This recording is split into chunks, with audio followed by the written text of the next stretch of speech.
Adventures in the Snow. Maya and Eva's Winter Wonderland.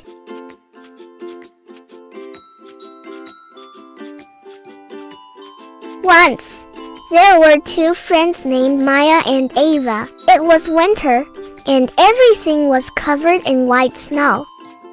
One morning, Maya and Eva put on warm coats, hats, and mittens. They wanted to play in the snow. They went outside and saw a big snowy hill. "Whee!" Maya shouted as she slid down the hill on her sled. Eva laughed and joined her. They slid down again and again, feeling the cold breeze on their faces.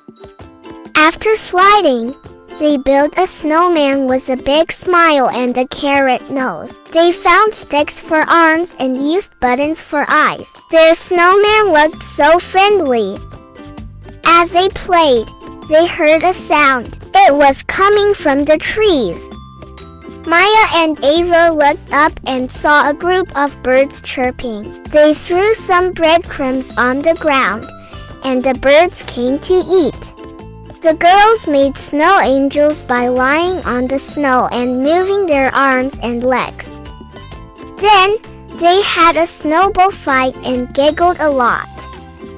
Soon, it was getting darker, and the stars started to twinkle in the sky. Maya and Eva knew it was time to go inside. They said goodbye to their snowman and the birds. Back in their warm home, they had hot cocoa with marshmallows. They talked about all the fun they had in the winter wonderland. Maya and Eva knew that the snowy adventures would continue tomorrow. They felt happy and cozy as they went to bed, dreaming of more fun in the snowy world. The end.